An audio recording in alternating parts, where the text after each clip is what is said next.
Hello everybody, my name is Pyrac, and in today's video I was given the idea of talking about my 5 favorite builds for Monster Hunter Sunbreak. These are in no particular order. First up, we've got the Exhaust Switch Axe. This has honestly been a staple build for me since base Rise. When we had the Rampage weapons, I would use an Exhaust Switch Axe and it was very, very powerful. Nothing has changed really for it. We got the addition of build-up boost, as well as a lot more damage with our Reconqueress Switch Axe, of course. Exhaust is particularly strong because you can constantly flinch and stagger the monster, as well as drop out some of the aerial monsters out of the sky from exhaust buildup.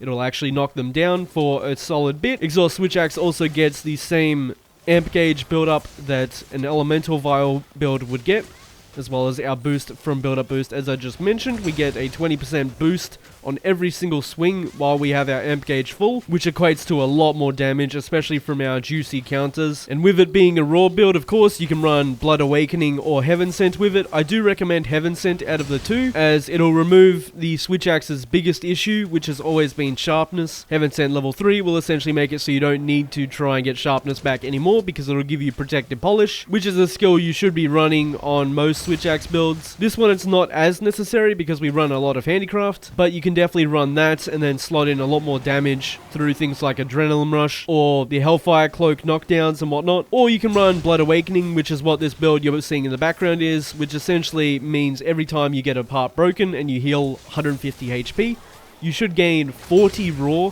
which is quite a substantial amount. It's almost equivalent to attack boost 7, which is pretty insane. So you get 2 attack boost 7s essentially. But this is definitely one of my favorite builds. I'm almost always using it, and I have been using it since base Rise. On to the second build. This is somewhat a meta build. This is my Berserk Dual Blades build. I always chuck these on if I'm having a particularly bad day, or if I want to kill something really, really quickly. Berserk Dual Blades are a very, very good weapon for this. It's incredibly safe. If you get a Berserk 2, you can make ludicrously strong builds with it. So you can go Berserk 2 with Heaven Sent 3 or Blood Awakening 3, much like the previous one. Heaven Sent 3 will give you drastically more comfort through the infinite sharpness, as well as the infinite stamina if you can't be in Berserk at the time, which you should honestly be in Berserk most of the time. It's also very easy to maintain Berserk, especially if you're playing solo. You can use the followers, you can use healing palicos like I do. These dual blades are insanely powerful. As you can see in the background, I don't have a min-max build for this, but it's reaching some very, very crispy numbers on an elemental matchup. Ideally, you want to use elemental dual blades like these on anything that's like 15 and above. I'd say 20 to 25 is the sweet spot. Anything higher and you'll just start melting things. But other than that, Berserk Dual Blades, incredibly safe. They also have 2 really good options for your defensive ability. You've obviously got the mobility from Dual Blades. You move very quickly, and you've got I'd honestly say the best counter in the game, which makes it very, very safe to use, which you can also be using while you don't have a down, because obviously on downs you want to be using your Spiral Slash for big damage. Otherwise, you're going to be very, very safe the entire hunt. Next up, we've got the Feel Good Lance. I've recently made this one because I wanted to make a lance that utilizes both insta block as well as all of its switch skills to just fully maximize all the damage it can do, while having extreme comfort through easily being able to reach guard 10 through guard 5 and embolden 3, which makes guard 10. The Feel Good Lance is incredibly strong. It is a raw based lance, so you do lose out quite a bit of damage from not being elemental, but you can start rotating in your charged wide sweeps as well as extra pokes into your leaping thrust rotations to get extreme amounts of damage out. You can also completely forego using insta-block if you want and go for guard bash with the shield switch skill instead to make yourself incredibly tanky and still get stuns and damage out while blocking and being safe. It's very, very good if there's multiple monster situations. For example, the Hazard, Furious Rajang. This is probably one of the best builds in the game for that, since you can just sit there and hold block, continuously hurt themselves, get stuns. They'll basically just take care of themselves. It's fantastic. Next up, I've got a build that I have been perfecting since Title Update 2, I think it was. This is the Lazy Horn build. It's gone through a lot of iterations, but it is the most powerful it's ever been, especially in these final updates. We got the addition of Heaven Sent, which is just another damage reduction if we don't have Sonic Barrier active. Sonic Barrier itself also got buffed to further reduce the damage taken. I think it's like 60 or 70% damage reduction now, which is insane,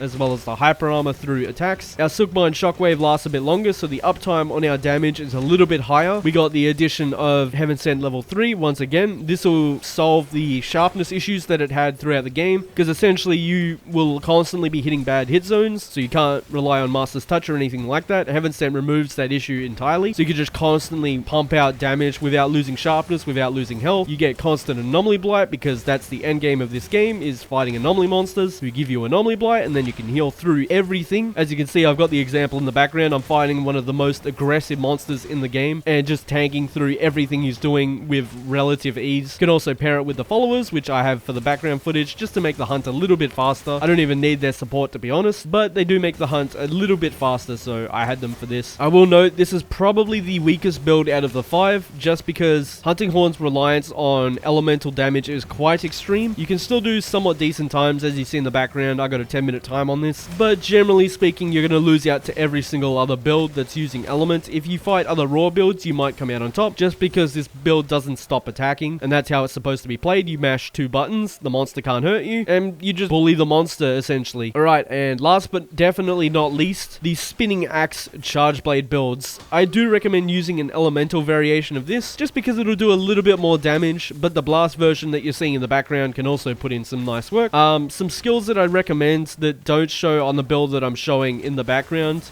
is to get Wirebug Whisperer at level 3. This will let you indefinitely use Ready Stance, which is your main source of damage. You basically go to Elemental Discharge level 2, and then you Ready Stance and reset it, and that's just how the gameplay loop works. You could also Air Dash spam if you want to guarantee a mount, or get in damage when you normally wouldn't be able to, like multiplayer scenarios, where the monster's being quite erratic with what he attacks, and you don't want to get hit while you're trying to attack him. Very, very good way to do so.